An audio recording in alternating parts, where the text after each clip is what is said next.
Hi, everyone. For those of you who don't know me, I'm Jeff Olick, and together with Alina Zip and Jenny Wustenberg, I'm one of the co-presidents of the Memory Studies Association. So I'm very happy to welcome you all today for this inaugural event of what we're calling the D, or Digital MSA. From the very beginning, we've wanted to make the MSA much more than just an annual meeting organizer. And this is our latest venture in pursuit of that goal. While there was always good reason to develop content like this, the need has obviously become much more urgent since the pandemic, which among other things caused us to have to cancel our Charlottesville meeting last summer.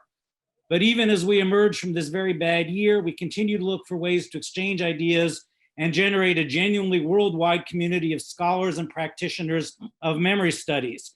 dMSA, we hope, will be a key part of this. For the time being, we're putting together the first few dMSA events to get things rolling.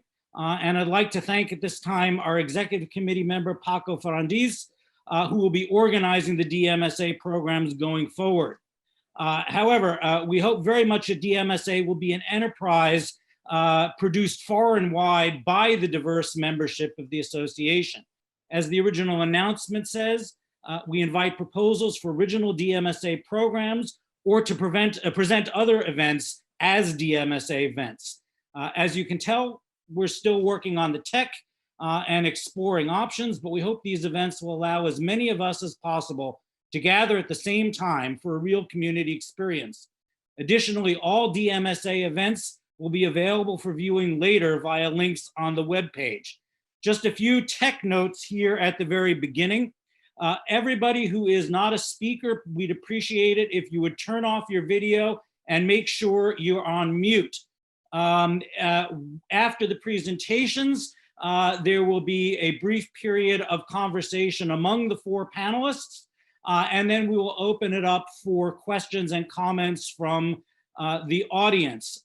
We ask that if you would like to make a small contribution at that time, you add your name to the speakers list, which will be kept through the chat function. We also ask that you work very hard to keep your comments as brief or questions as brief as possible. At any rate, in the interest of time, I'd like now to hand things over to my dear friend and colleague, Hanna Teichler, who is to thank for pulling together and hosting this exciting inaugural event. As I'm sure you can guess, there was a lot that had to happen behind the scenes to bring us to this point, and 99% of this was due to Hanna's extraordinary efforts. So thanks to Hanna, and welcome to all of you to this inaugural event.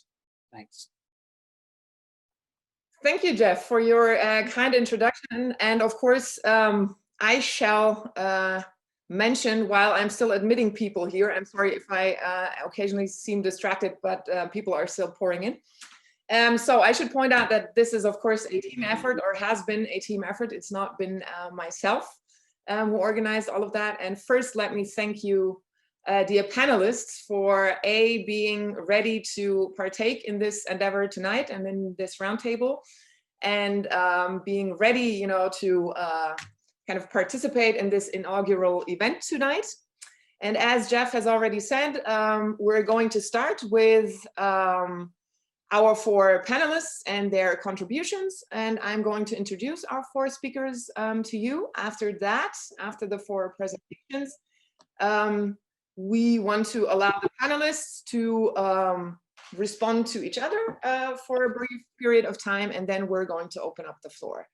And since there are still people coming in, please make sure that you switch off your camera so that everyone knows who the speaker is. Only the speakers have their camera on at the moment. And please make sure that you're on mute. I can mute you from where I'm sitting, but please make sure that you are on mute for the time being. All right, so let me start with introducing our first speaker, Anne Rigney. She actually does not need a lot of introduction since she's one of the protagonists, I'd say, of memory studies. But Anne Rigney holds the chair of comparative literature at the University of Utrecht. She's a member of the MSA Advisory Board and of the Royal Dutch Academy of Sciences. She has published widely in the field of modern memory cultures, with projects both on the 19th century and on contemporary developments. She has also played an active role in cultural memory studies with a particular focus on issues relating to mediation, transnationalism, and the entanglements between memory and activism. I'm going to skip the list of many publications. I'm sure that we will post that on the website. But let me point out that she has been rewarded or awarded the ERC Advanced Grant in 2018 for her project Remembering Activism, the Cultural Memory of Protest in Europe. And this is also why you're here tonight. And she's going to speak on objects of contention, why monuments matter. Our second speaker, welcome to Croatia, is Vjeran Pavlaković. He is an associate professor at the Department of Cultural Studies at the University of Rijeka in Croatia and holds a PhD in history from the University of Washington. He was lead researcher on the project Framing the Nation and Collective Identity in Croatia, Political Rituals and the Cultural Memory of 20th Century Traumas. And that project was funded by the Croatian Science Foundation. It lasted from 2014 to 2018. He has written numerous articles on the topics of Yugoslavs in the Spanish Civil War, the politics of memory, and transitional justice for former Yugoslavia. Welcome, Vjeran.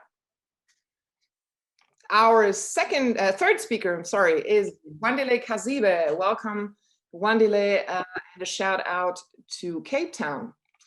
So Wandile is a PhD scholar at the University of Cape Town, and his PhD thesis is entitled Museums and the Construction of Race Ideologies in South Africa. As a student at the university, Kasibe was involved in the Rhodes Must Fall movement and the Fees Must Fall movements, which sought to question colonial symbolism, institutionalized racism, and many other forms of colonial continuity in society today, in an attempt to inject decolonial thinking within the context of the university. Kasibe is a Scheveningen scholar and currently a public programs coordinator of the Iziko Museums of South Africa. And his talk is titled Critical Perspective on Colonial Memorials, Statues, and Tainted Collections in Museums as Signifiers of Crimes Committed Against Humanity. Welcome. And our fourth speaker is Jalane Schmidt from the University of Virginia. She's Associate Professor of Religious Studies, where she teaches courses on race, religion, and social change movements. She's the author of Conchita Streets, The Virgin of Charity, Race and Revolution in Cuba. And she's a scholar activist in Charlottesville. Jalane Schmidt plans and leads public history events which focus on Civil War memory, Jim Crow, and local African American history. She and other racial justice activists organized to increase the hashtag Move the Statue constituency turnout for Charlottesville's 2016 Blue Ribbon Commission on the disposition of Confederate monuments. And she co-founded the 2019 to 2020 Monumental Justice Virginia campaign, which successfully lobbied the Virginia General Assembly to overturn a century-old state law which had prohibited localities from removing Confederate statues. Her talk is titled Faithful Negroes and Rebel Slaves and State Memorialization, Southern US and Revolutionary Cuban Case Studies. Also, a welcome to you. And without any further ado, let me hand over the word and the stage to Anne Rigney, our first speaker, and the stage is yours, Anne. Thank you to Hanna for this introduction and for bringing us all together around this issue of monuments. It seems like we're going through an iconoclastic moment, so the discussion about monuments, I think, inevitably gravitates towards debates about their destruction. And with that in mind, I want to set the scene for our discussion today by showing you two sets of images. The first one relates to the statue of the 17th century slave owner Edward Colston. It was erected in 1895, so more than a century after his death, by the citizens of Bristol to honor, and I quote, one of the most virtuous and wise sons of their city. In June 2020, as many of you know, a crowd of Black Lives Matter activists who clearly did not see him as virtuous and wise succeeded in toppling the statue and dumping it into Bristol Harbour. It was later fished out again by the city authorities, And discussions are now ongoing about what to do with it and what to do with the empty pedestal.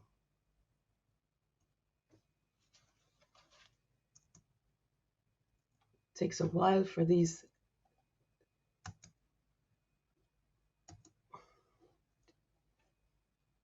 Sorry, my presentation is not doing what it's supposed to do. Okay, sorry about that. I don't have many slides, so if it goes wrong again, it shouldn't happen too often. So my second case study is from the summer of 1871, when the Paris Commune went to great lengths to destroy the monument to Napoleon known as the Vendôme column. The Commune, in its official decree on the subject, found the monument to be offensive to the people of Paris. Its overpowering presence had become intolerable because it meant a daily affirmation of militarism, a negation of international law, a permanent insult to the vanquished on the part of conquerors, and a perpetual attack on the principle of fraternity. So clearly it was doing something in the city. It took a lot of preparation and a lot of logistic fine-tuning, but finally the monument was demolished on the 16th of May to the sound of cheers and the playing of the Marseillaise. And later the communards posed for their photograph on the ruins of the column, thereby inscribing their presence into the historical record and overwriting Napoleon's legacy with their own. Now, obviously, many points could be made about both these cases, and I'm just flagging them here because I'm going to make some 5 more general points about monuments and the memory of politics of memory, which I hope will be useful for all of us in situating the different presentations. So I'm basically going to make 5 points. I already signaled them here so you know the direction I'm going in. The first point has to do with the historical precedents. As the Commune case shows, memory activism is new. It goes back at least to the damnatio memoria tradition of ancient Rome. And more recently, we can find precedents, of course, in the American and the French revolutions. After all, the American Declaration of Independence coincided with the festive demolition of the statue to George III in Washington, while the term vandalism was invented in the French Revolution in response to the iconoclastic wave that hit the country. And of course, more recently, we find precedents in the huge wave of monument demolition and relocation that took place across Eastern Europe after 1989. I mention these precedents because it seems to me that in order to fully understand what is at stake in current debates, it's helpful to examine continuities and differences with respect to earlier iconoclastic moments. I think as memory scholars, we should help to situate these debates in relation to long-term systemic shifts in memory narratives and memory cultures. And this brings me to my second point, what I call the dynamics of demembering. Work so far on the cultural and political dynamics of remembrance has focused on the ways in which the counter-memories of minority or marginalized groups emerge or fail to do so. But the long history of iconoclasm brings home the fact that we should also pay attention to the dynamics of what I'll call here demembering. I mean the dismantling, deconstruction, decolonization of hegemonic narratives and of their power to demand allegiance or command allegiance. And demembering is arguably an integral part of the emergence of the new, and I don't think we can simply describe it adequately by the term forgetting. Moreover, as I hope to show you, the existence of the old can also provide a launching pad for the new and play a role, therefore, in its emergence. And this brings me specifically to my third point and to the central question, why monuments matter. On the one hand, we might consider monuments as just one other medium of memory among others, and as such, just one more part of the dynamic of mediation and remediation, which generates new narratives across a longer period of time.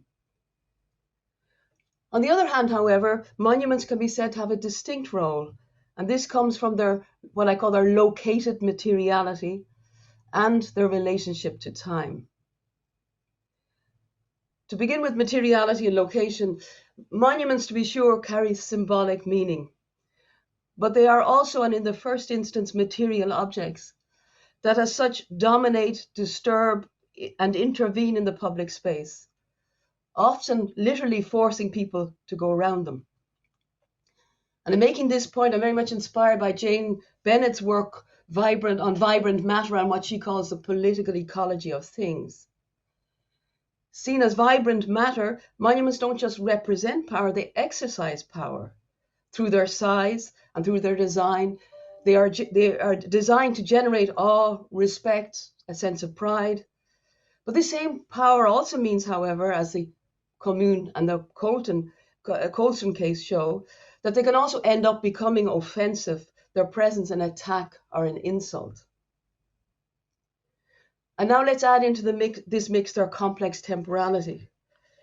Monuments are generally built for the long haul. They're often the result of huge financial investment, as well as of lobbying for a prime spot in the city space. And as a result of this sort of being built for the long haul, they also outlast the moment in which they were erected. They persist well beyond their sell-by date as the world around them changes. Over time, their meaning changes as well as the effects that they generate. Precisely because of their stability, in other words, monuments end up making manifest in physical space the gap between the system of values which sustain their erection and the values which mean that they have now become offensive. But they also then provide a physical location where the old and the emergent meet, and where they meet and clash as protesters gather around the offending object. At that point, monuments become a site of mnemonic contestation rather than a site of memory.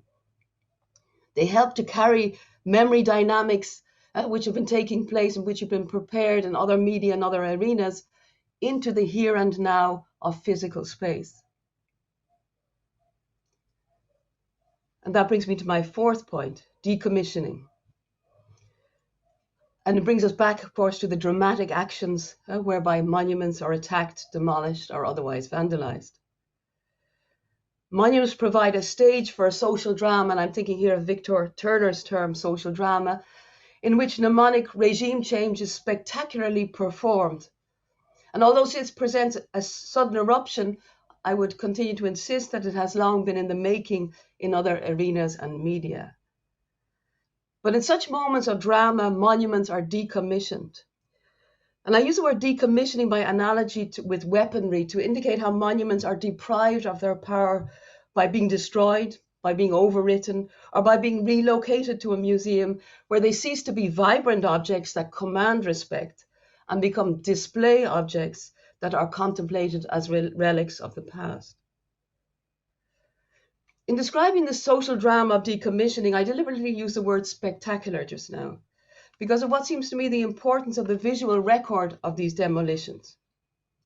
We've already seen the communards posing for posterity through the camera, while many images of the Colston monument and being toppled and its pedestal being overwritten have been circulating on the internet.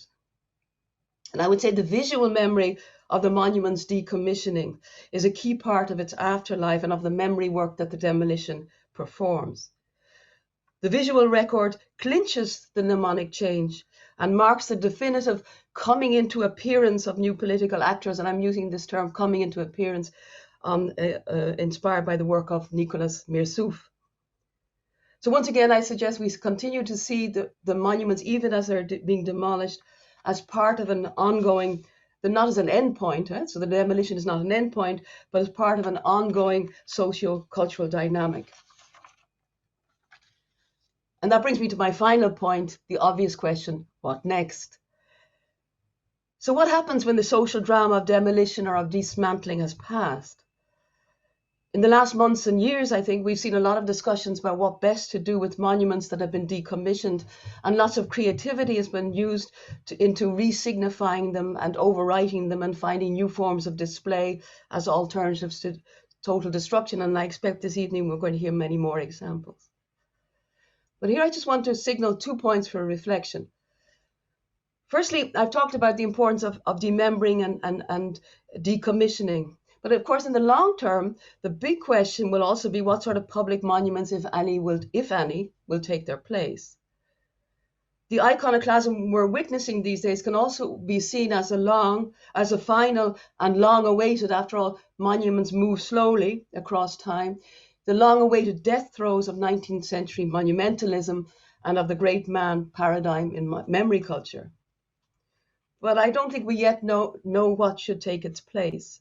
What more egalitarian and non-triumphalist monuments can we imagine? And what alternatives are there to the form of memorials to victims, which are the subject of Robert Young's book on Reflections on Memorial Art Loss and the Spaces in Between, which is still one of the few books on the nature of monuments as a carrier of memory.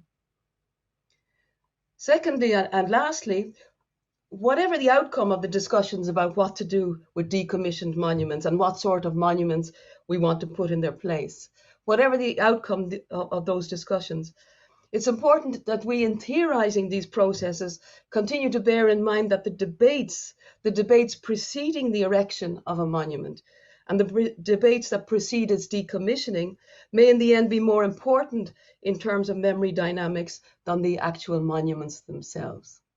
Thank you. I leave it at that. Thank you very much, Anne, for your wonderful introduction. I hand over the word and the stage to Vjeran. Thank you, Hanna. Thank you, Anne, for that wonderful presentation. Good evening, everybody, or morning, depending on where you're located. So I was asked to talk about maybe a controversial monument in Croatia, but I decided to actually discuss a controversial or maybe a contested entire memoryscape of a monument city, and that city is Vukovar. And today, the 18th of November, is the Vukovar Remembrance Day. And actually last year, the Croatian government made this an official holiday for the first time. So this year is the first time that it's being celebrated. So I thought this would be an appropriate discussion. And even though I think a lot of the other panelists were talking about the removal of memorials, my question tonight will be the creating of the potential of a memorial, maybe a memorial to the other side, the losing side in a conflict. And is there actually possibilities or impossibilities of pluralistic remembrance in a city so imbued with emotional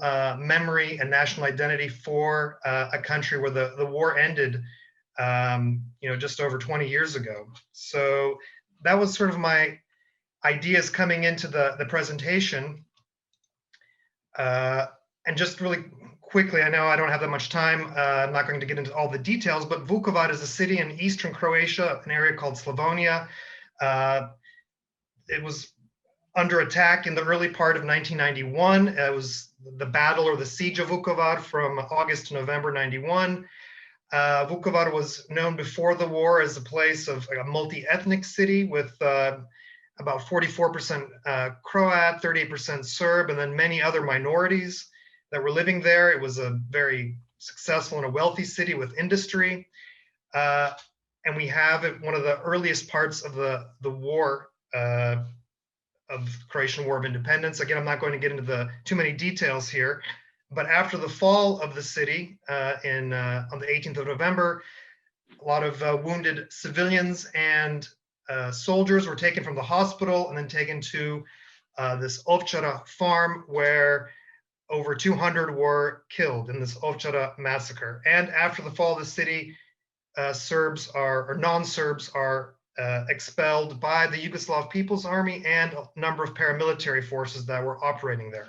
So it was a really horrific event, and the city was left completely destroyed. And maybe you've even seen some images of this city and its destruction. And one of the lasting symbols is this water tower. That was on my very first slide, was renovated for the last couple of years and opened a few weeks ago. So now it's open to visitors. But for a long time, this was the symbol. And the city was peacefully reintegrated into Croatia in 1998. So while other parts of Croatia were liberated through military action in 95, this area was reintegrated peacefully, and which prevented the kind of violence that we saw in other parts of Croatia during the war after 95. There were numerous international war crimes trials. I've just listed some of the names here. Some of the individuals were found guilty, others died before the trial ended, some even committed suicide, some are still going on. There were also numerous trials in Serbia for a lot of these paramilitary groups, usually lower ranking, and a lot of the frustration in Croatia is that the Yugoslav People's Army did not, the highest ranked members were not tried in the war. So there's still a lot of open wounds in Vukovar about this, but the city has generally been reconstructed. A lot of money has been pumped in there, and for the most part, the war, the signs of the war have been healed. Again, not emotionally, no, but definitely physically there has been. And as I mentioned last year, this was now made an official holiday. Before it was just a Memorial Day, but now it's actually a non-working day. But Vukovar still is considered a divided city. The question is how many, what's the population? They say that about 30% or just over 30% is the Serb minority, but a lot of nationalists are contending that that is not a real number. There are segregated schools. There was a lot of protest in 2013 about the use of Cyrillic script, because in Croatian minority law allows the use of minority language and script if a population is over 33%, I believe. And so even though the population seemed to be like this, there were huge protests. And as we can see from this flyer, there was a lot of resistance to this. And after that event, Vukovar was declared as a city or a site of special reverence or piety. So in a way, almost preserving the city permanently in a kind of memorial space. Now we can say that this is giving it a certain sacredness, or is it permanently locking the city in this kind of past where it's constantly dealing with the issues of the past? And now one of the questions, and I've used the work of Mark Howard Ross in the past, these cultural expressions as exacerbators or inhibitors of conflict. Is this memorialization helping some kind of reconciliation, or is it just perpetually creating new divisions? And here's just an example from Northern Ireland. And for Vukovar, now I'll get to the Memoryscape, is, well, we can say mono-ethnic, and it's really a really important aspect of Croatian identity and this victimhood related to the War of Independence. So the most important element is this procession of remembrance, or this column of remembrance, the Kolona Sjećanja, which happens every year, even this year in the middle of the Corona pandemic. And so as I've already mentioned, it has a special place in the memory of the war. It's called the Homeland War in Croatian, the Domovinski Rat. We have this number of Serbs. Is it politicized? And we've already had a history of apologies. The former Serbian president, Boris Tadić, had come to Vukovar in 2010 and apologized. But the current president Aleksandar Vučić, has a different relationship with it. And we've seen for the last couple of years a freezing of relations between Serbia and Croatia, mostly related to the war. And here's just a quote from a Serbian psychologist who's written quite a bit about memory work. And the self-victimization as a framework of memory is a bottomless well of symbolic capital of various political forces everywhere. And it's difficult to see it drying up, whether this is Croatia or Bosnia-Herzegovina or Serbia. We see this discourse of victimization so overpoweringly strong that it doesn't at times allow recognition of the other side's victims or one's own accountability. So dealing with Croatian memory, it also has to deal with what the neighbors are doing. And just to give you a sense of this memoryscape, as I said, it's very mono-ethnic, and it's the victimizations, the victims of the Croatian side. We have the central cross with its symbols, the Ovčara monolith, which is the same symbol is used at other mass grave sites throughout Croatia. There's the memorial cemetery. We can actually see on the left, it looks like many other classical military cemeteries around the globe, and the central monument there. with its wreaths. This was from several years ago. And the murals also constantly reminding and evoking this memory. And we can even see the monument on the mural here. And lots of authentic sites of memory, such as this tank that guarded one of the entrances, a famous battle site. And even, it's not only that it's maybe mono-ethnic, but even the struggle, as we heard Anne earlier say about like this positioning in place. Like initially this monument to a father and son killed during the war was in a location that wasn't visited enough. And this year it was moved into a more publicly visible space. So the importance of location, visibility, it being attended. And it's host of memorial museums, which evoke powerful emotions when you go there. The Vukovar hospital, which when I took students on excursions there, they were breaking down and crying from the experience. It's really quite overpowering the way that these museums work, and the Ovčara Memorial Museum at the site, which is also a very interesting approach to memorialization. Another aspect is the bringing of school children to this militarized memory. It's the Memorial Center of the Homeland War, so all children go there. So again, just to show you how dense this memorial landscape is. But you know, what is also missing is that during this war, there were Serb civilians that were killed. In the earlier clashes, not as systematic as what happened after the fall of the city, but there were Serb civilian victims. And the question is, do they have a space in this memorial and this memoryscape?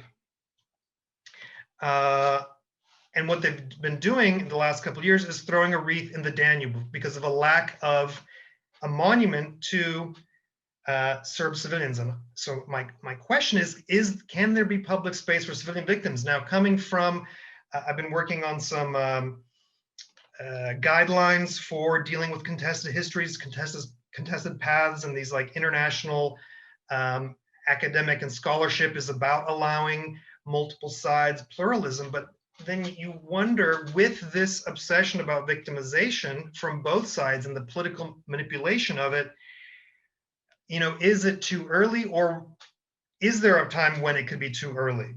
Can we just do it now or not?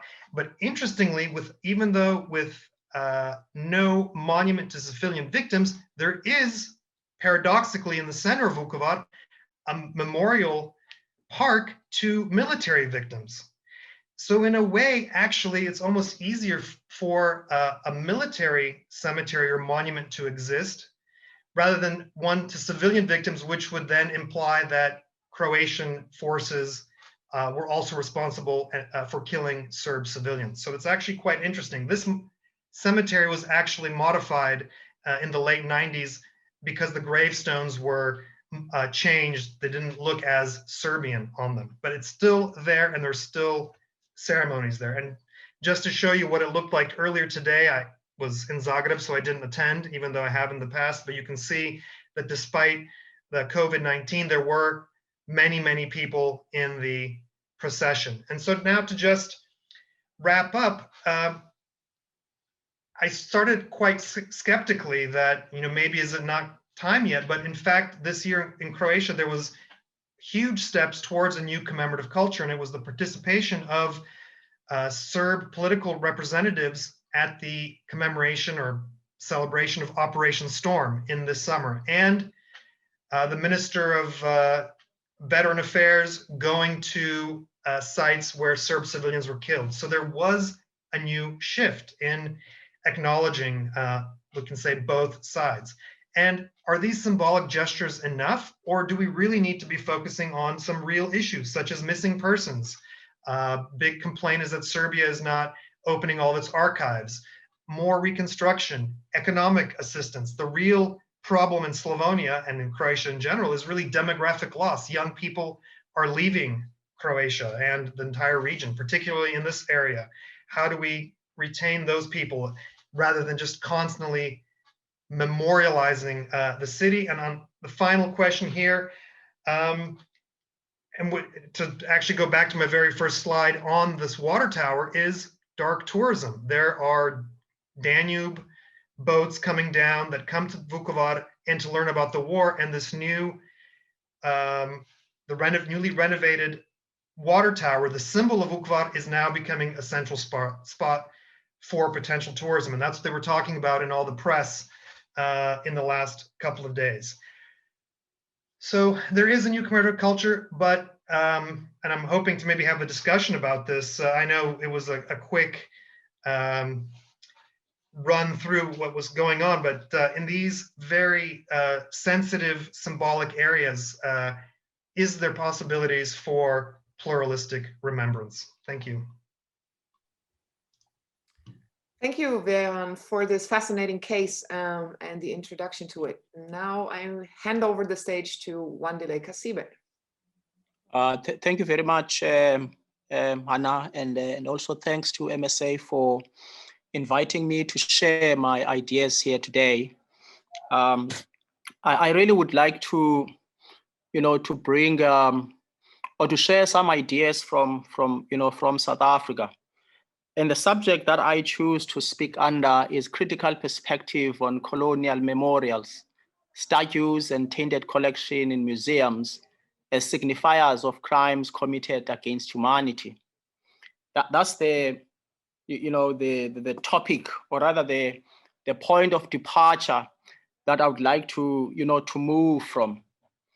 In South Africa, recent discussions around, or rather, protests that have emerged, around the issue of the presence of colonial and apartheid symbols have taught us a different lesson, that, the issue of the presence of these, colonial memorials and, and the presence of, these memorials in public spaces, that this question of having these, symbols in public spaces, has created, or rather, brought, some divisions and controversies, or rather divide, people along racial and color lines. And I want to, to suggest here, perhaps, and present a logic that these memorials, I refer here to colonial, symbolism. These memorials, I want to suggest that, they are basically a signifier, or rather, they signify, the crimes that were committed against humanity. And the reason why I suggest so is because a majority of people in South Africa, particularly, Black people, it has come, to the fore that, these memorials and these colonial symbols, they've, started to almost, to agitate, or rather to anger people, because of the fact that they represent, men and women of the West who committed acts of genocide. And I want to make an example here before I jump into, some of the specific cases, particularly, the Rhodes Must Fall movement that started on the 9th of March 2015 at the University of Cape Town. Now, the argument that has emerged from this discussion is that the presence of these symbols in public spaces, spaces that are meant to be enjoyed by all citizens, but these spaces where these colonial symbols have been erected, the argument has been that these colonial symbols are not in sync with the constitution, or with the values of the constitution of a new nation.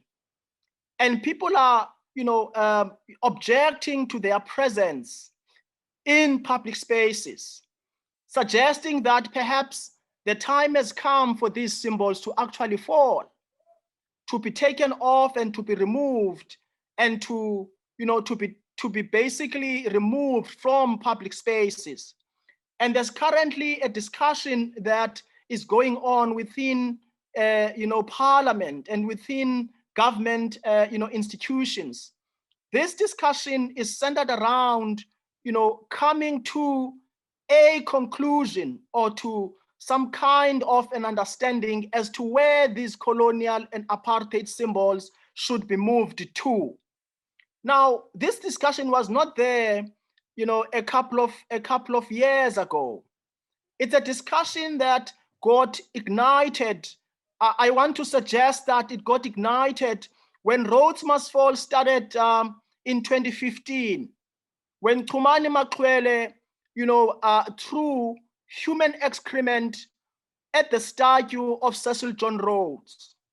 The statue of Cecil John Rhodes was at the heart of the University of Cape Town. And students took it upon themselves to object to the presence of this colonial symbol, which was basically right at the heart of the university.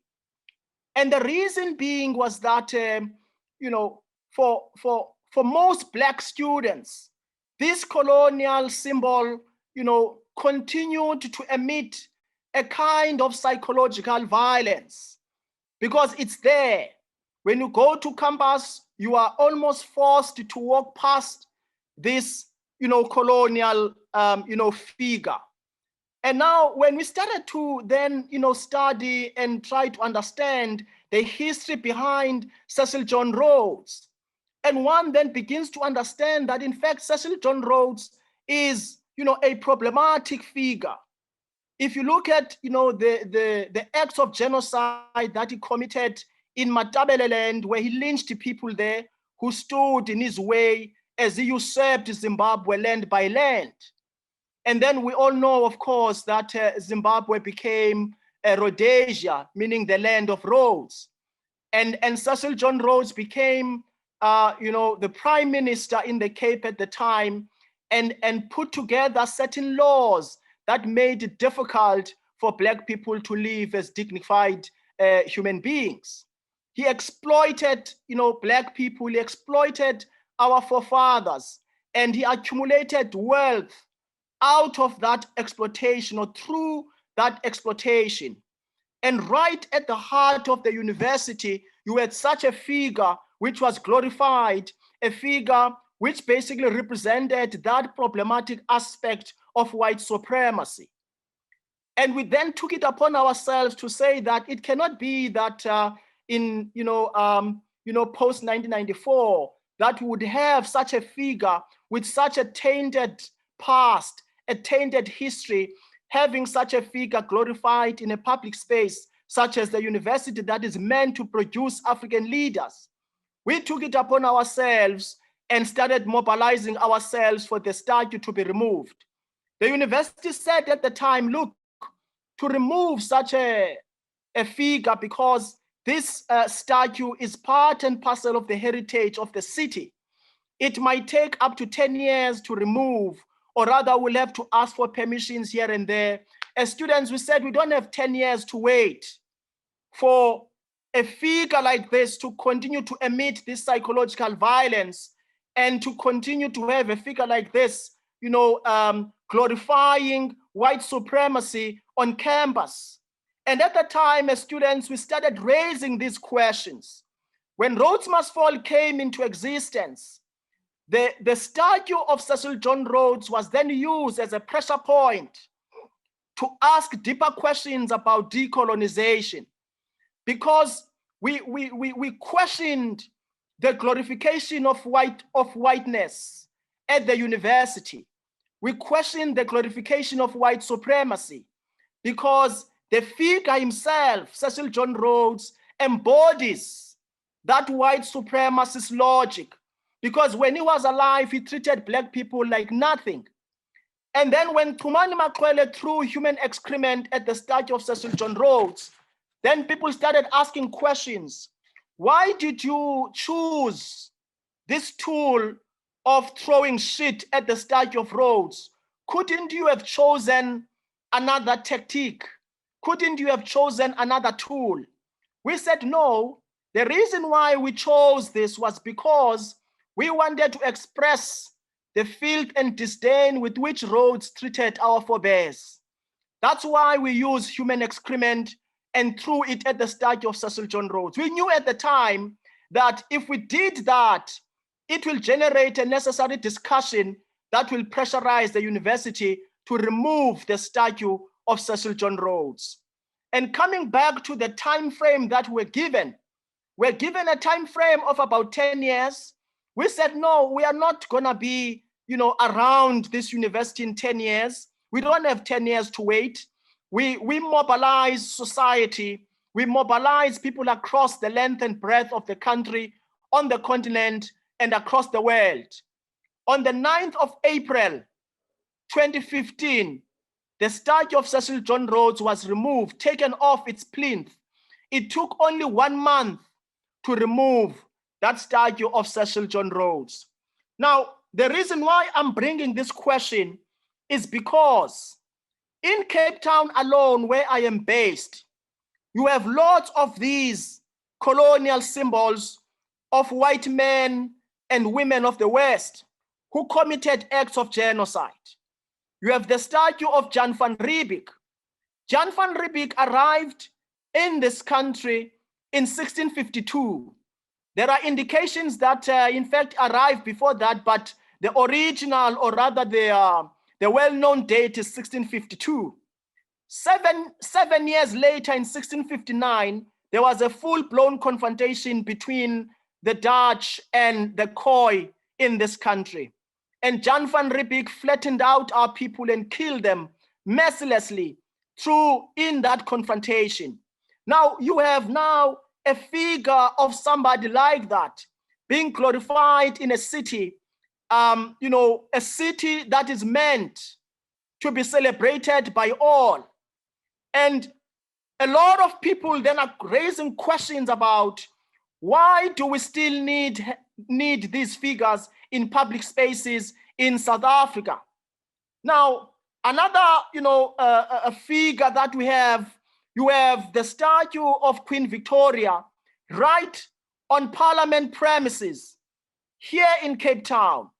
You have the figure of Louis Botha, who presided over a system that killed many of Black people in this country in those days, unnatural days when our people were treated like animals. Now, there are many of these figures that people are questioning. Why should we still have these figures? Because their presence is not in sync with the Constitution, or rather the values of the Constitution that feeds to the new nation. And therefore, why do we still have these colonial, figures in public spaces? It is in that context that government then took a position that these colonial figures and these memorials, perhaps the time has come for these figures to be moved to some theme parks. This is where the discussion is at the moment in South Africa, that these colonial symbols will be moved to some theme park. But for these to be removed, there will be a couple of consultations with communities. And of course, being in Cape Town as a racist city, a city that half of the population, people live in poverty, and you still have a huge population, or huge pieces of land that are still being owned by rich white people. And the majority of Black people who live in squalors, who live in poverty, landless people without any land. But on the other side, we have rich white people who occupy huge hectares of land. This is the reality of the city as it exists today. Now, the debates around the issue of colonial symbols here is not just a debate around issues of heritage.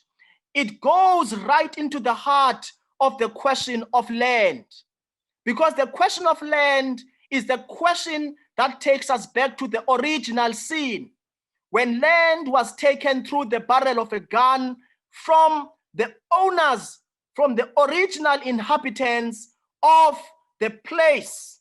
And the question around issues of colonial symbolism is not a discussion that only gets limited to issues of heritage. It goes back into the real politics of land. And young people have been raising this question to say that, the presence of these colonial symbols is not a question that can be understood outside of the context of land. That we must, as we raise the question of the removal of these colonial symbols, we must also raise consciousness around the question of how do we then fight to return back the land that was taken by force from African people. Now, the reason why I'm raising this is to suggest that perhaps what we need then to understand is that these memorials or dememorialization or memorialization, they mean different things to different people.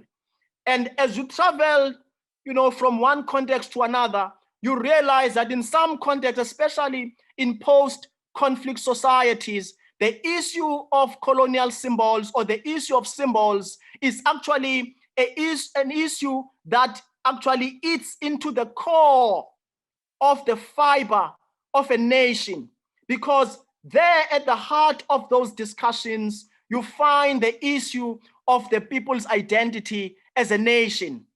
And the majority of Black people in South Africa are landless. Now, without land, people have no identity. Without land, people have no life. That is why the question of heritage and the question of symbols and the question of memorialization or dememorialization cannot be understood outside the context of land.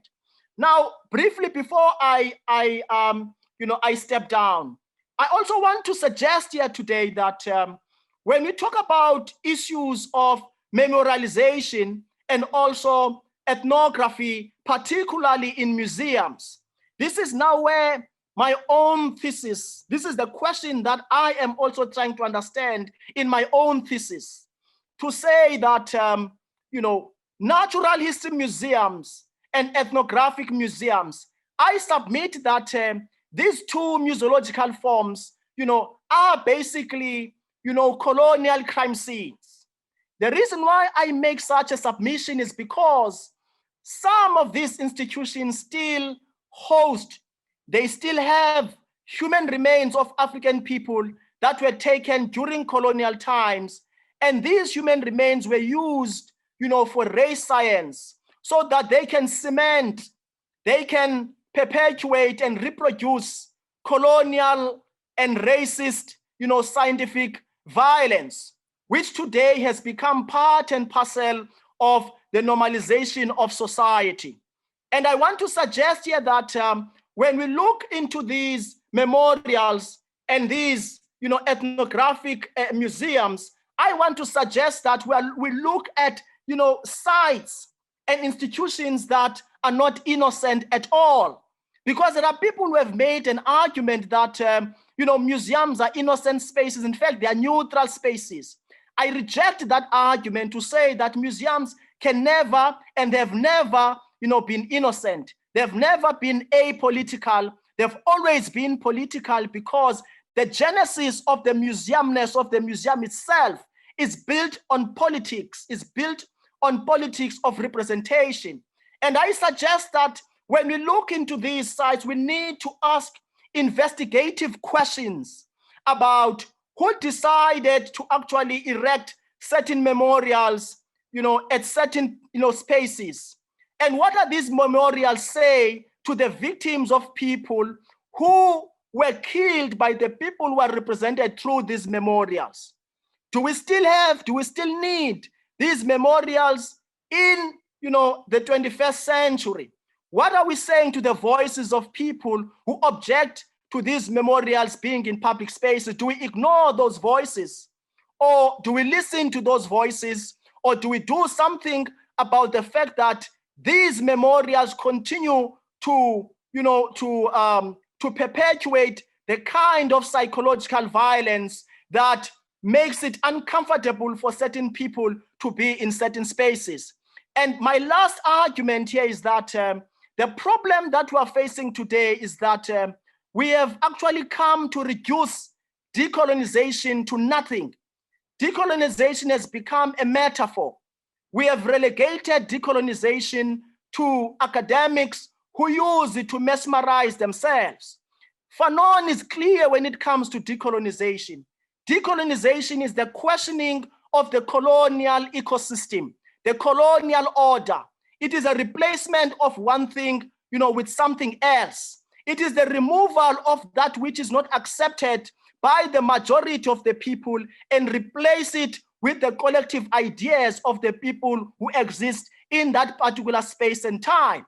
And what has then happened is that we have reduced decolonization to some theoretical exercise. And I want to suggest here that decolonization must be given the kind of oomph that it requires so that we can be able to imagine, we can be able to understand what decolonization means in practical sense in the context of museums and as well as in the context of memorialization.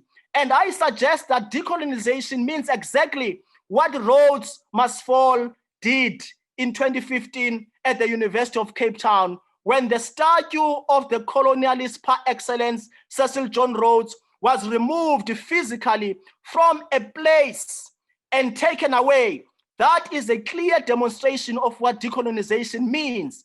And it is in that sequence that we need to understand decolonization, not as some theoretical exercise that leads to nothing, but it must be understood as a project that is accompanied by action in space, place, and time. Thank you very much. Thank you so much, Wandile, for this engaging input and outlining the South African struggles. And last but not least, I hand over the word to Jalane. I want to thank Jeff Olick and the Memory Studies Association for inviting me. I am speaking to you from Charlottesville, Virginia, on occupied Monacan land in what is now known as the southern state of Virginia. There are no public monuments to Monacan Nation, Native American tribe here in Virginia. I should say that Virginia was for 4 years the capital of the Confederacy. That is the 13 states, southern states, which engaged in a 4-year rebellion against the United States. The goal of the Confederacy was to maintain a system of African-American chattel slavery and to extend slavery further into new Western settler colonialist states that the US government had recently stolen from Native American tribes, from other Native American tribes. State actions to memorialize noted figures are methods to control a narrative, of course, about the individual or the event that is putatively being honored. And so we have, this kind of material representations of selective episodes of history, which are intended to promote, what we call memory of preferred historical and social narratives. And it goes without saying that the hierarchies which exist in the social world are captured visually and frozen in metal form. In the case of those memorials that were erected by or were maintained by the state, this signals some level of state approval for the message that's conveyed by the monument, as do the sort of state-sponsored public events which are staged around the monument, such as what we see here. In the case of this is Richmond, Virginia, a statue of General Lee, one of the leading military leaders of the Confederacy, surrounded by people at a city-sponsored event. And the flag that you see there, the Confederate battle flag, is comprised entirely of children that are dressed in red, blue, or white in the form of the Confederate battle flag. So it is a sort of civic pedagogy, especially for white Southern youth, to kind of, so that they will kind of take in this ideological or position which favors white Southern memory of the war, So the Confederacy was militarily defeated, but following the war, white Southern former elites sought to win the peace, ideologically speaking. And the lost cause was their preferred historical narrative that explained their defeat. And according to the lost cause version of Civil War history, the war had not been fought over slavery. And in any case, slavery was a benevolent institution in this version of history, in which slaves were happy to serve their masters. And of course, Confederate soldiers and military leaders, according to the lost cause, were gallant men worthy of honor. And accordingly, in the decades of the late 19th and early 20th century, Southern white elites erected Confederate statues all over the South. And this is part of our struggle here in Virginia, specifically in Charlottesville, where we were violently attacked in the summer of 2017 because our city had decided to get rid of Confederate monuments. And so this, what we see here in this image here is Richmond, Virginia, again, the former capital of the Confederacy. This one here, sorry, is just outside of DC. Sorry about that. Just across the Potomac River from Washington, DC. And this is in Arlington National Cemetery, this image that you see here. And Arlington National Cemetery was formed from land that the United States government had seized from that slaveholding Confederate general, Robert E. Lee, who we saw in the last slide. And so buried there at Arlington National Cemetery are US soldiers, and at the insistence of white Southern elites, the reburied remains of some Confederate soldiers as well in a US federal cemetery, military cemetery. So here is a group called the United Daughters of the Confederacy. They're a women's social group of the descendants of Confederate soldiers. And here they are standing and kind of celebrating the foothold of the lost cause on US government land. And so here in 1914, a Confederate memorial was dedicated at Arlington National Cemetery. And so this monument to the losing side of the Civil War is larger than any of the other monuments that sit in this military cemetery, kind of as if to salve the wounded pride of these Southern whites, Usually we say that the victors, write the history, but in this case, in the propaganda of the lost cause, it was the losers who wrote the history and successfully promoted their propaganda through many monuments, kind of physical material reminders of their claims, as well as public programming there, So just now, the US Army, just this summer, is currently reviewing Confederate statues that are on US government land, and which would include this monument here at the Arlington Cemetery. And Democratic leaders in the United States House of Representatives have threatened to cut funding for the maintenance of these statues. So we have a very live political debate going on here in this country. I just want to show a close-up of this Confederate monument here. So, here is the figure of a so-called mammy, a female slave who worked to care for the slaveholders' children. And she's offering, this child for one last parting kiss from his soldier father before he marches off to war. And on another side of the monument, you can just see here, an enslaved man is accompanying his master to the battlefield. And these sorts of lost cause monuments were meant to instill the fiction that enslaved African Americans were content with their station in life and even supported the Confederacy. Here's another monument that was installed in 1831, again by the United Daughters of the Confederacy. And it was in honor, supposed honor, of a so-called faithful Negro who, according to these white women, he had resisted participating in an 1859 slave revolt in Harper's Ferry, Western Virginia. And according to news accounts at the time of the 1859 revolt, which preceded and sparked the Civil War, the Virginia militia accompanied the funeral procession for this Hayward Shepherd, this free Black man who had been killed accidentally, it seems, during the raid. And so when this memorial was installed by the United Daughters of the Confederacy in 1931, Black activists, including students at a nearby African-American college, as well as leaders of the civil rights organization, the National Association for the Advancement of Colored People, objected strenuously to the United Daughters of the Confederacy's monument, and also to the state support that it received for maintenance. And they objected, these Black activists objected because they saw this as a deliberate attempt to usurp their own positive memorialization of John Brown, who had led that 1859 slave revolt. So there's a lot of, kind of memory politics going on here with monuments and counter monuments and this sort of thing. So more recently, in the 21st century, the notion of the contented slave has been challenged rather strenuously. Well, already in the late 20th century, historians or mainstream historians, definitely debunked this. But of course, Black historians had known for generations that this was propaganda. But anyway, kind of public sentiment, has turned, at least in some places, and the notion of the contented slave is being challenged with counter monuments.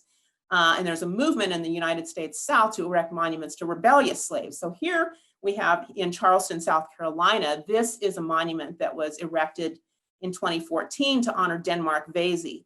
And Vesey had led a slave revolt in 1822 in South Carolina, where the majority of the state's population then was enslaved.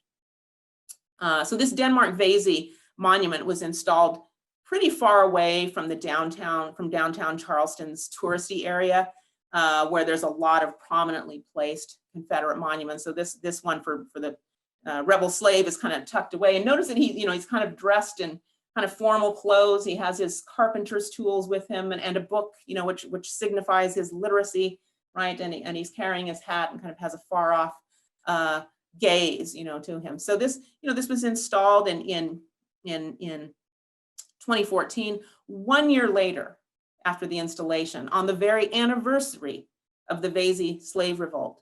A white supremacist shot and killed 9 African Americans at Charleston's Mother Emanuel African Methodist Church, which was the very church where Denmark Vesey had been a preacher.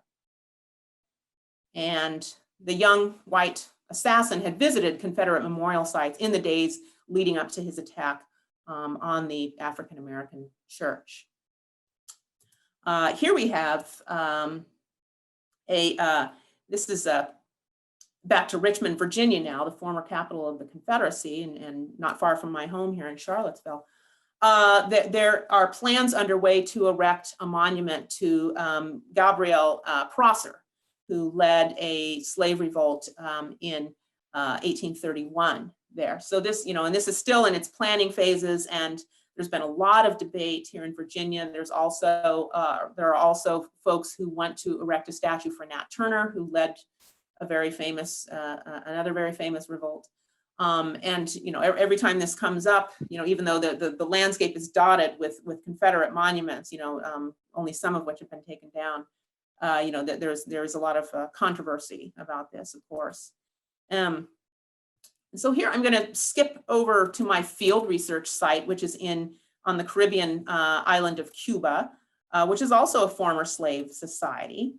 And there, the revolutionary government has, since post 1959 to the present, the revolutionary government has erected monuments to rebel slaves, such as this one in the western province of Matanzas. And this is memorializing an 1844 slave revolt. And notice the kind of Soviet social realist, style, of this particular monument, which differs considerably from the kind of realism, realist figurative, kind of classical style of the Confederate monuments here in our country, in the United States, that is.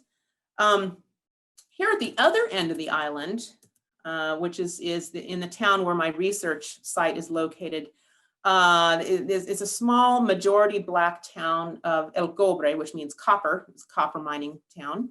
And it was the site of several slave revolts. And And the revolutionary government got funds from UNESCO, which and UNESCO has this, the slave route project, which, kind of puts memorials, on all sites of the triangle trade, what's called the triangle trade between West Africa, the Americas, and Europe there, and kind of has, different sites that are memorialized.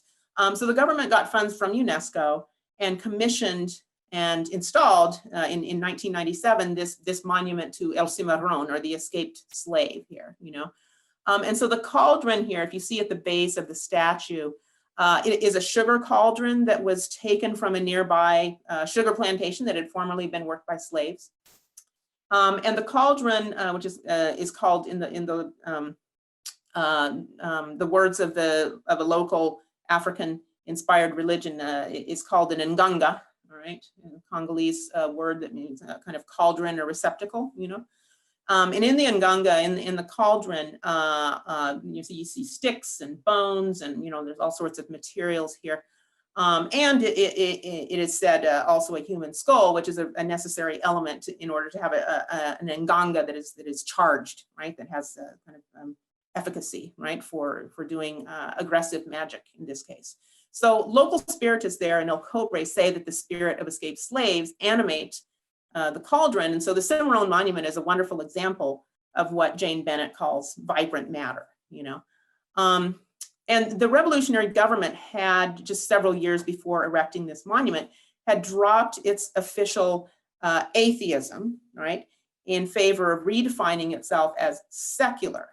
And so, this was, something of a loosening on the former prohibitions against religious, open religious expression, but still decades of ideological training persisted among a lot of officials, and the government officials were really alarmed when this monument became the site of spontaneous religious rituals by local spiritists, right, replete with drumming and possession trance dances and this sort of thing. So, kind of in the spirit of, if you can't beat them, join them, the Cuban Ministry of Culture began sponsoring cultural events at the site of the Cimarron Monument. And these activities are in part meant to be showcases for the government's claim to be united with los humildes, with the humble people, but also it has the effect or function of managing participants' activities, and I would say surveilling as well, managing participants' activities and affect, including trying to channel their presumed political loyalties. And I saw this in various ceremonies there in El Cobre, where sometimes there would be researchers, public historians, ethnographers from the Ministry of Culture would be in attendance at some of these rituals, and literally kind of steering the chanting and the song, toward specific deities that that were kind of more kind of legible, within the pantheon, and not as unruly, shall we say, as some of the spirits that are the object of devotion here. So this is all, taking place around a space, demarcated by a monument, that was, erected by the government, that has the, this feeling of kind of connoting a certain amount of qualified approval. And here we have, as evidence of this, here I should say, go back here. The man sitting here by the ceiba tree, which is a sacred tree in this spiritist religious practice. He's my friend Jalane, and he's a renowned spirit medium there in the community that people come from all over to see him. And he is, a celebrated priest, and that is active at the ceremonies at the site of the Cimarron Monument. He's very proud to display in his home this picture, and a framed picture, especially in rural Cuba. That represents a lot of resources that somebody committed to this. So here we see in the picture, here is Jalane, right here, the priest, and he's standing with his arm, with the arm around him of Abel Prieto, who was then the secretary of the Ministry of Culture, in Cuba. So this, and they're standing by the Cimarron Monument. It's just out of frame here. So this is a very, kind of dense space of kind of political, cultural, and religious, kind of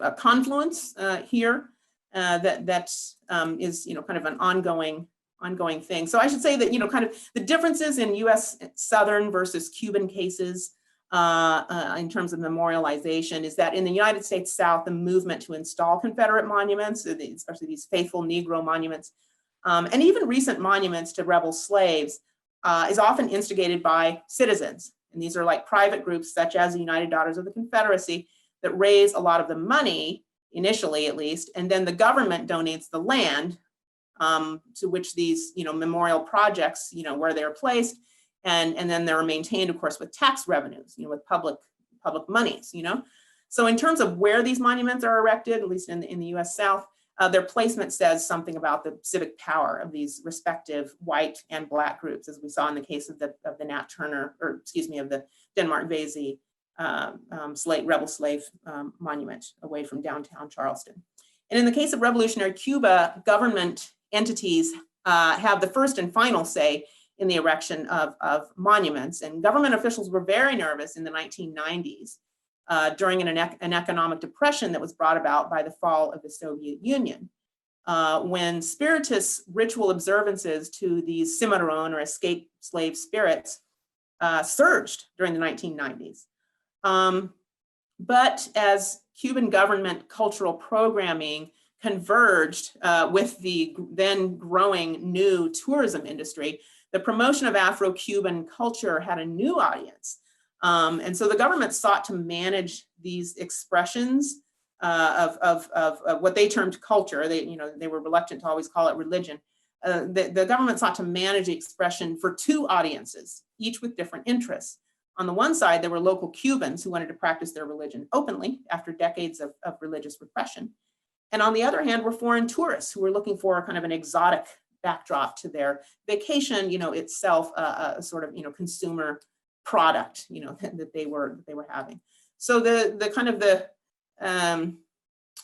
of meeting in the middle, that kind of compromise position was the kind of the folkloricization of memory and monuments that were presented as a way forward for officials in the maintenance of order. Okay, I will end there. Thank you. Thank you very much, Jalane, and thank you very much, all of you fellow panelists. From where I'm sitting, this roundtable and this event tonight has precisely turned out to be what it was intended to be, a combination of different styles, perspectives, and case studies of and on monuments and memory politics. And on that note, I would like to open up the floor first to our panelists, if you would like to respond to what the others have said. And meanwhile, I would like to invite the audience to just enter your name or write your name into the chat window, which you can access at the toolbar at the lower end of your screen. And just again, enter your name, and I will call on you in case you have questions to the panelists. Okay, floor is open. Okay. Oh, I had a question for, is it Vjeran? Yeah, a question about, I was noticing as you were showing, some of the, memorials and this, that there were some murals. There was one, it was, on the side of a wall, showing an older woman, I think, kind of in mourning at a cemetery there. And I noticed that it was a bit worn. It was showing signs of wear, there. And so it kind of brought up a question about the materiality of memorials, kind of what actual, what's the media that's being used, upon what is it being applied, how permanent or not is it, and what memories are seen as deserving of sturdier materials. Yeah, okay, Anne, I guess you can ask your question after.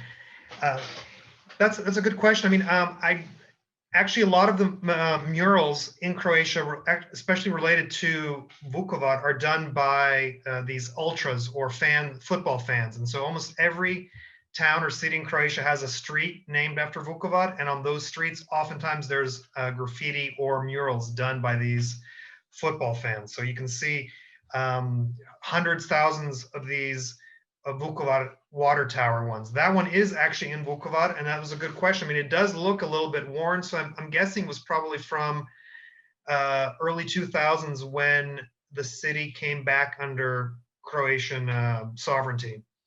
But yeah, it is an unusually worn graffiti. I mean, a lot of them are done with typical mural paints or something. Well, I ask that because often a solution which is offered in the case of United States South with so many Confederate monuments is that, oh, why remove them? Why not just be additive? Which is something that some of you got to. But often the materials that would be used for this, especially murals always get suggested, which are kind of more ephemeral than a kind of hefty bronze and granite statue. So it's still kind of just, even with the materials themselves, it kind of connotes the assignment of value, it seems. Well, yeah, I mean, monument hunting throughout the former Yugoslavia, I've noticed, lots of different kinds of failed attempts to create lasting monuments. And I don't know if it's what material was available or a lack of funding, or maybe you had like a cousin that ran a store that sold that material and that was used. But I didn't have a chance to get into it. I mean, maybe that's a topic for future panel or something, is because, I mean, Croatia has, and other parts of former Yugoslavia have a lot of this other negative heritage related to communism or socialism. So now, do you interpret that as anti-fascist resistance monuments, or sometimes communist dictatorship? So that's a whole bigger issue where we're also trying to deal with, do you remove, do you modify, do you blend the memorial spaces? But I think that, thank you for that question about materiality. I think it's great to think about how that affects the landscape. Anne, maybe. Okay.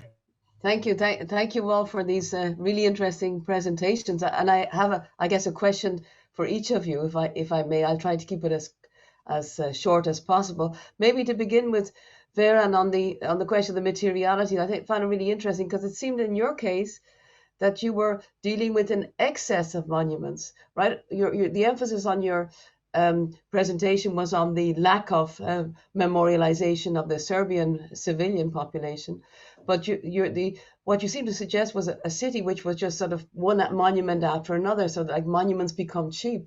So I was just wondering how to interpret, in the sense of, like, this goes against, in the sense that what I was suggesting about monuments being built for the long haul, right? These seem to be much more, the temporality seems to be different. So I'd love to hear your thoughts on that.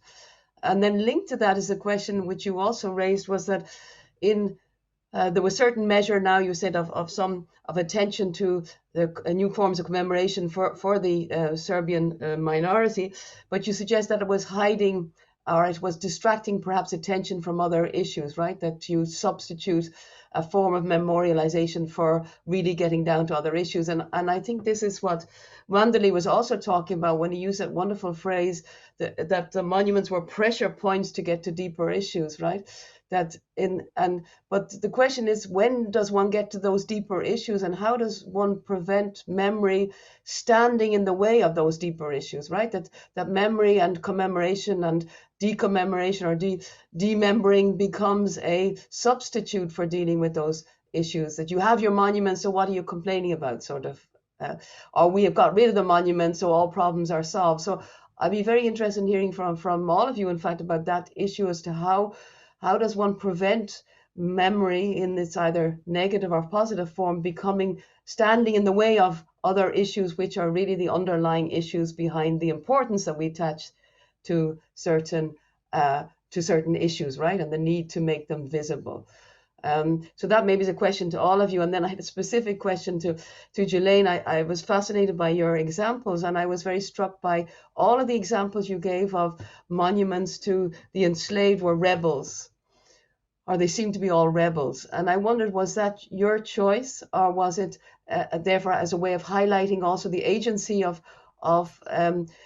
in Black history and the amount of resistance, or is it the case that that's the majority, or was it your selection? I was very curious about that issue. It's a more specific issue, I think, than the others. Thank you. Well, in this case, as I said, in the case of the Arlington, of the Confederate memorial in Arlington, Virginia at the National Cemetery there.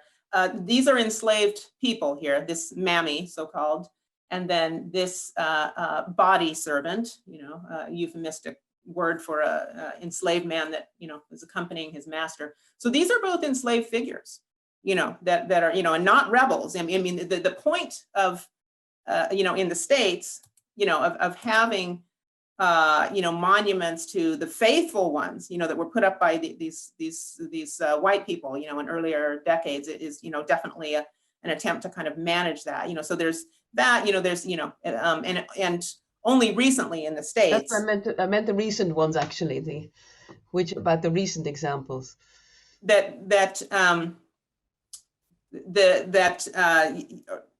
I'm sorry, that they are coming up now, or? Yes, that in trying to produce a counter memorial landscape, Yes. that those ones seem to focus on the rebels, and I think that's an interesting choice rather than say on victimhood. It's about agents rather than victims. Right. And I'm curious about if that is representative of all of of this new movement, or is that your choice? I would say that more broadly in the past few decades, there have been, monuments to, what you might call Black heroes, Black, maybe a Black athlete, a Black politician, a famous teacher, civil rights leaders like Martin Luther King, so there are, so those kind of representations of positive agency, on the part of African Americans, and not necessarily rebellious. Only in the past few years, has this kind of more militant, we might say, monuments, has that kind of picked up a constituency is there for that as well. But no, I would say much more broadly, this rebel stuff, I brought this up, to have some US examples of rebel slave memorials, so that, in comparison with Cuba, which of course started much earlier, with that process for them.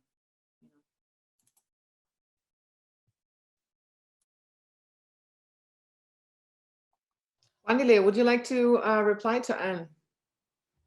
Oh, thank you very much. I think there are bigger questions that I think really we need to think about here, because we are dealing with the subject that or the question of memorialization, which seem to some degree, especially in the context where I speak from at the moment, where issues of memory and public spaces, have become part and parcel of people's daily lives. Because people who live, in squalors, the majority of Black people who live in squalors, who travel to town either to do shopping or to work, when they enter into town, they get exposed to these colonial figures. And these colonial figures are right there.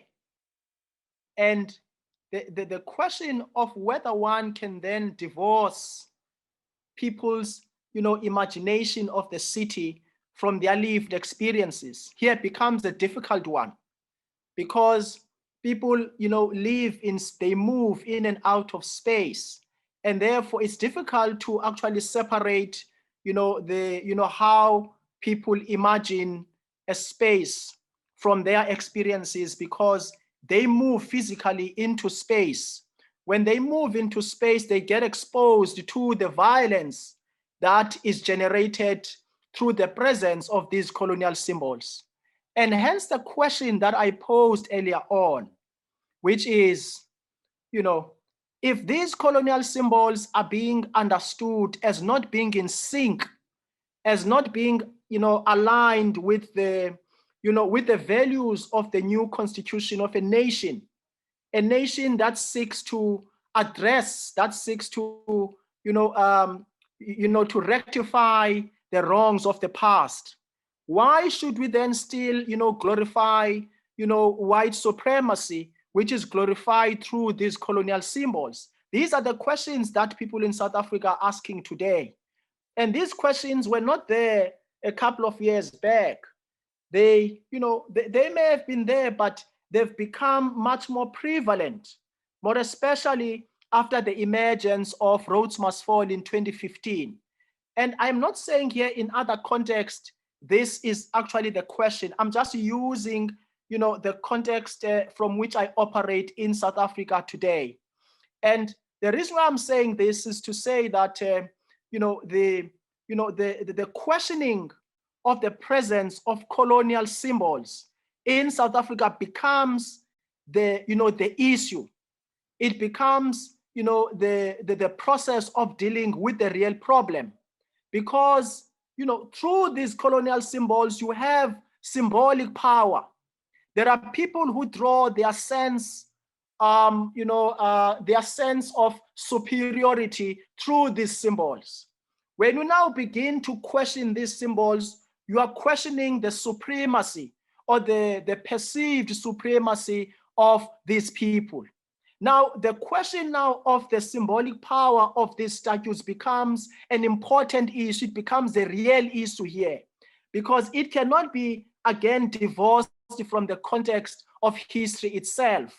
It's in fact part and parcel of asking the question, are we, erasing history when we ask for these colonial symbols to be removed? Because this has been the question that people have posed. No, you are erasing history. But the question that we have posed is, when these colonial symbols were erected, in fact, they were erected as an outcome of an erasure of history of African people who were there before. So the argument of the erasure of history then doesn't hold waters. In fact, this is historical justice. Because when we are then asking the question, these colonial, statues and symbols, they are erected in certain spaces, and right at the place where they are erected, there are histories of people that were erased through the erection of those colonial symbols. And the question is, who was involved in the erection of those colonial symbols? Who took the decision? Were African people involved there? No, they were not involved. And some of these colonial symbols are a glorification of the mass murder of African people. The question is, how do you then begin to reconcile with a figure that mass murdered your own people? This is where the question in South Africa becomes an important one. It becomes an important one. It becomes part and parcel of the daily politics of South African, society today. So I want to say that, it's not standing in the way of addressing real issues. It becomes part and parcel of addressing the real issue because of the symbolic power behind these colonial symbols. Today, when people protest against these symbols, millions of rands are being poured to water down and to suppress those voices.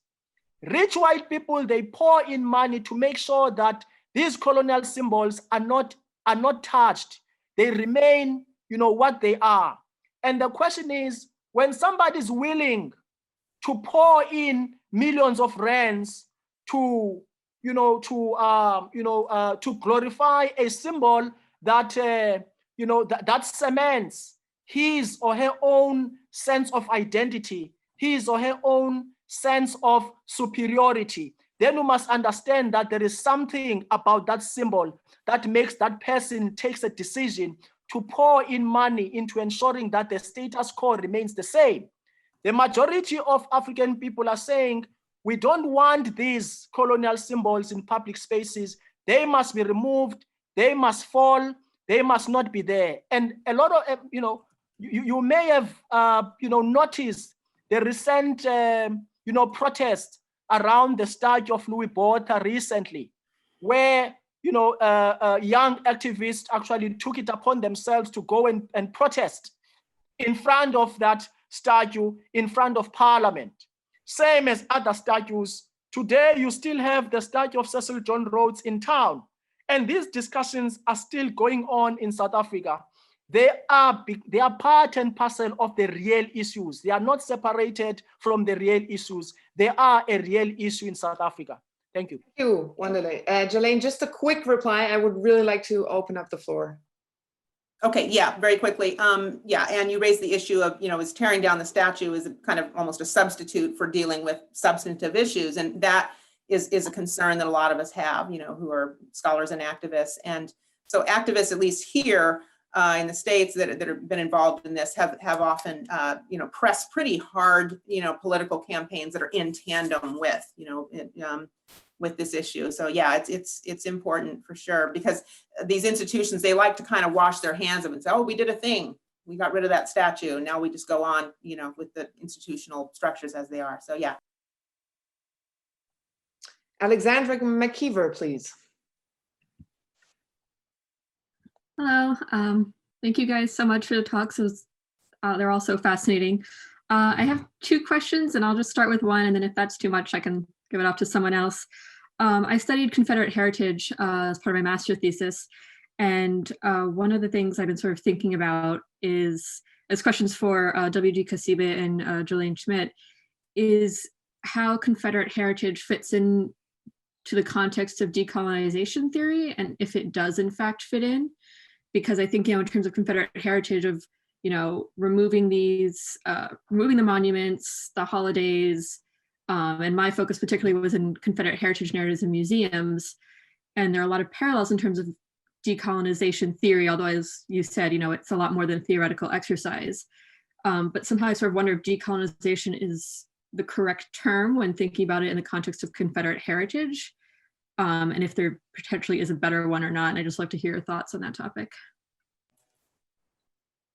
I don't think that the colonization metaphor works as well here in the case of the Confederate memorializations in the States. I mean, again, because of it's kind of a idiosyncratic thing that actually the losers, you know, kind of wrote the narrative, you know what I mean? Whereas in the colonial situation that Wandile is, you know, kind of coming from, you know, he's talking, you know, the victors, you know, are there, you know, firmly planted on the land that they colonized, you know, and this sort of thing. So in the case of the Confederacy, it's more, I mean, like I said, it's kind of more of a salve for wounded pride, you know, and an attempt to kind of enter reunion with the United States, but on the terms of whiteness, of a shared citizenship of a, you know, of a white republic, you know what I mean? So to me, that feels different than a colonial setting, but I'm sure Wandile can say more.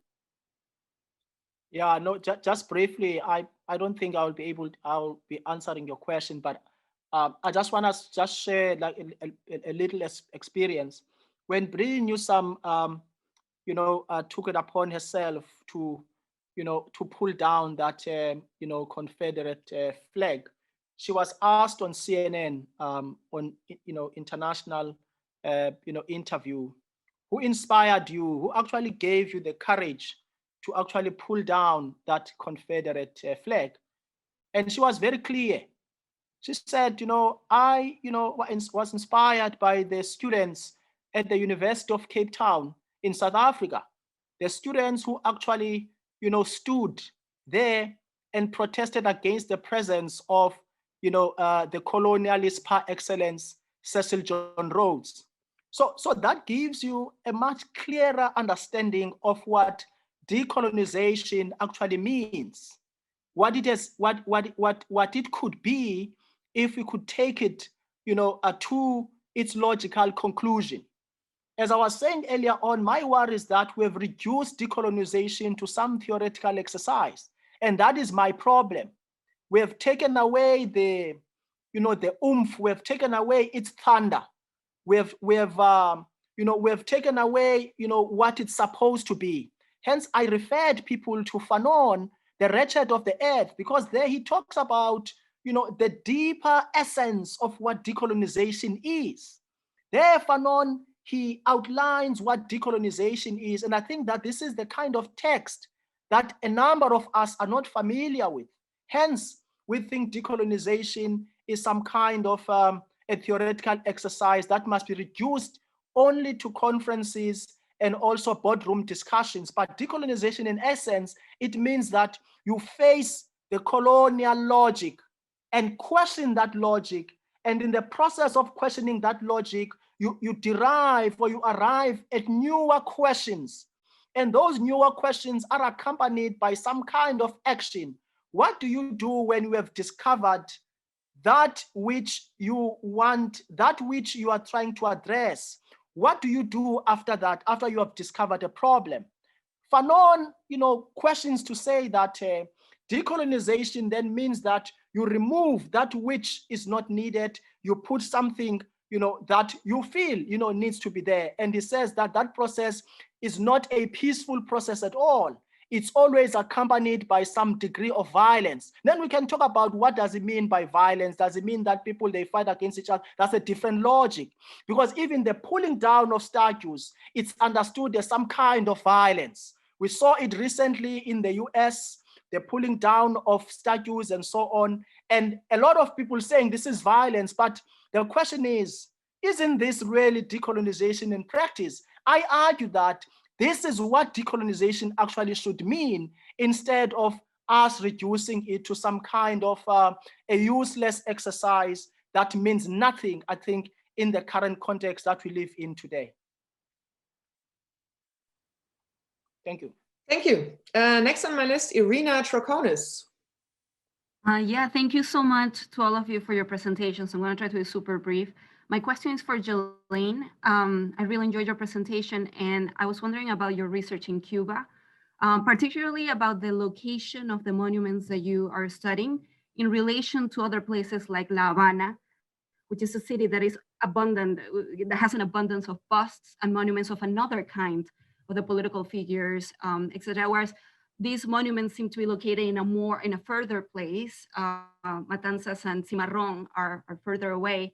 And I'm just wondering if you have thought about that location also in relation to your argument about vibrant matter, and whether that vibrant matter operates differently when it comes to a place like La Habana with the officiality that accompanies those monuments, and a place like Cimarron and Matanzas and the sort of rituals that take place there specifically. Yeah, well, I think there is something about, these monuments, to these slave revolts, taking place in literally in the provinces, that are further away, kind of more peripheral places, which of course were not peripheral in the sense of the slave society and the economy, the sugar economy. Of course, it was central in that sense economically, but in terms of kind of distance from the geographic distance from the center of power in La Habana, that this is, and also it's kind of off the circuit for tourists. The El Cobre one, you can kind of see it if you go to the shrine there, but it's far away, and only the most intrepid tourists would actually go up there. Now, of course, locals, because of the vibrant matter of the thing, they're very hardy, and they go up that mountain, But yeah, I think that you have, in these cases, with these slave monuments, which were in majority Black locations. Matanzas had a huge slave population there, and El Cobre was and still majority Black now, kind of majority Black and mixed race town, and pretty poor, So yeah, there's a difference between kind of the metropole, if we're going to use this kind of, kind of colonial literature language of the metropole of Havana, that has all these, primarily white, whether they're colonial leaders or independence leaders, that sort of thing, that are, kind of tied to the political center, as it were. And then, at the periphery, these enslaved folks who are, kind of revolting, against this. So I don't know if that answers part of what you were asking.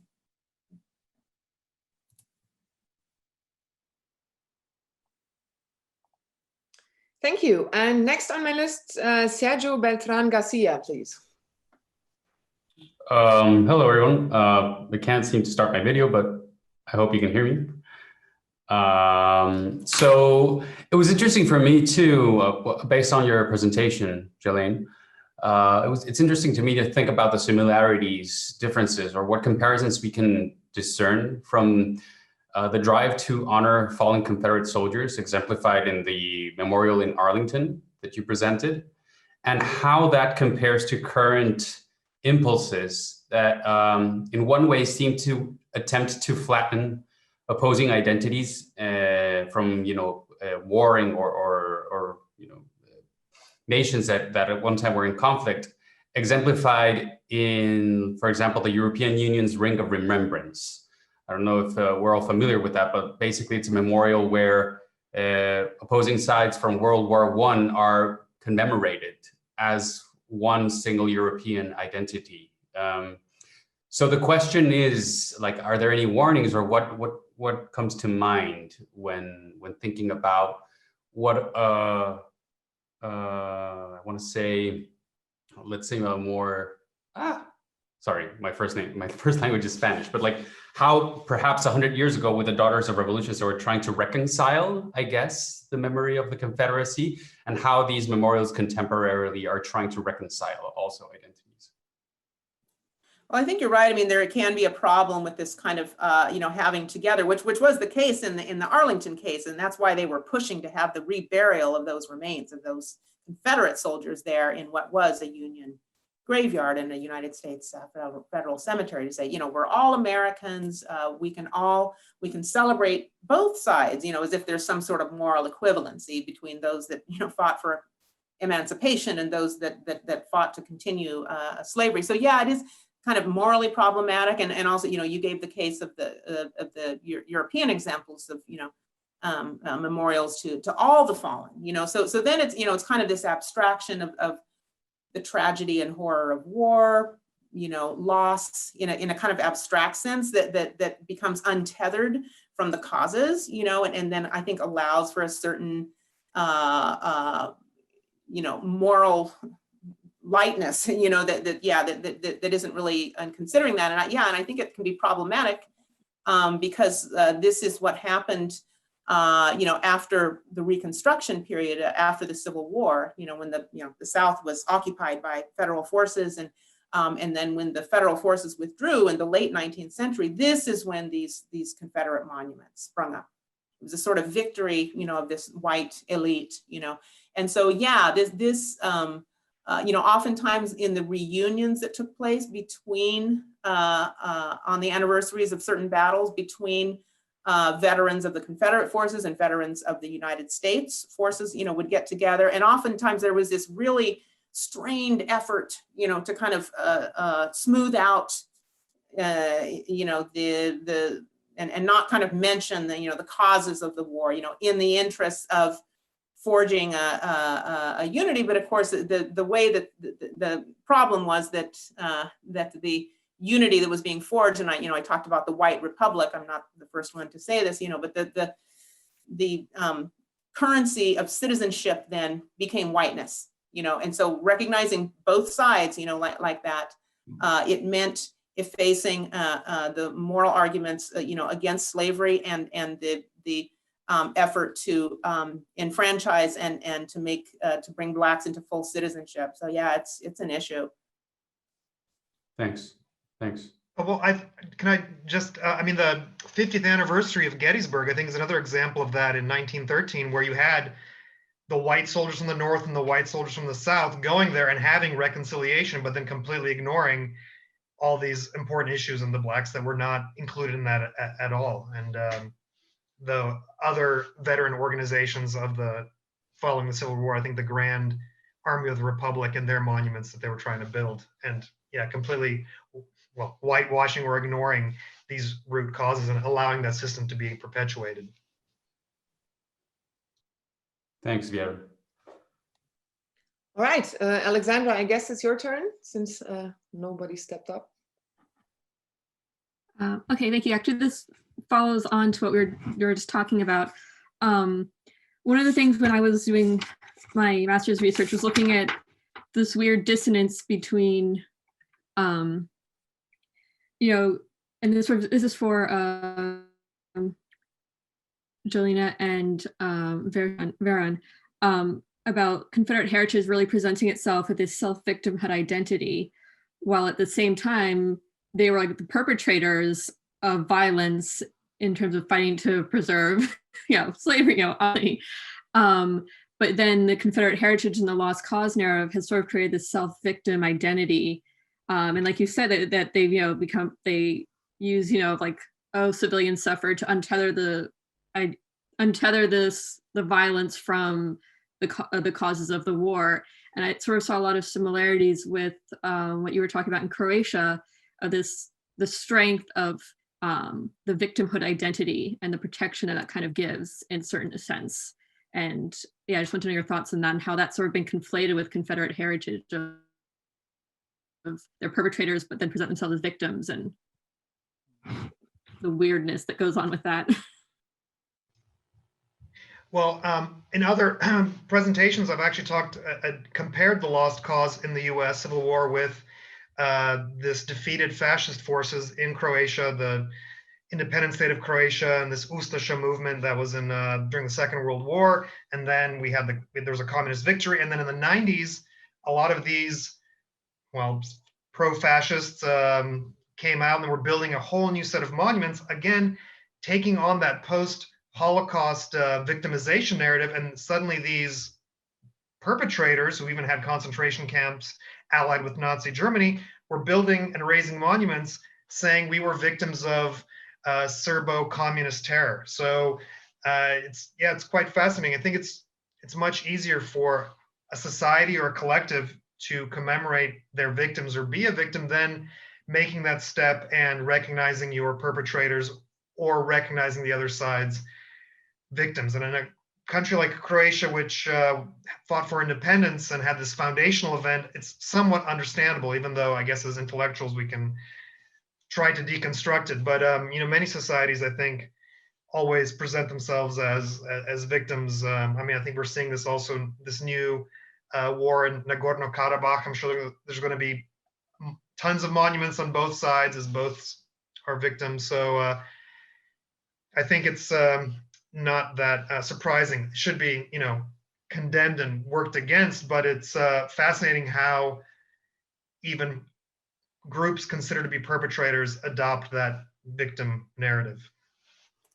And I was going to say here, what we have here in the contemporary United States, which and the violent white supremacist rallies which occurred in the summer of 2017 in Charlottesville, really put this in a spotlight, is how this victimization narrative gets weaponized, which is weird, when you think about it, because the alt-right attackers who came to my town, and I live just 2 blocks from where all of this occurred. This is my neighborhood. I have to walk through these spaces, these I call it the landscape of trauma, literally every day. I walk by General Lee, where all of this occurred. Anyway, yes, so they, some of their favorite chants of the alt-right, and there were neo-Confederates there with them, and Southern nationalists, this was what it meant by unite the right. The name of the rally was to get a kind of a far-right coalition of the Trump era together, and so you had, these neo-Confederates along with self-identified fascists and Nazis and, and others, So yeah, one of their favorite chants is, "You will not replace us," and so this, they're taking that whole language, that comes from the European far right of replacement theory and the fear of brown hordes, immigrating and demographically overwhelming, the rightful European inhabitants, all that kind of thing. So they're taking that as, kind of, and that becomes kind of their victim narrative. And, and then the crazy thing is that at the very highest reaches of the government, and here I am talking about President Donald Trump, he's signaling his support for this. So they have, the apparatus of the government, of the most strongest government on the face of the earth, in which the police are kind of defending a lot of these interests too, and they're claiming victimhood status.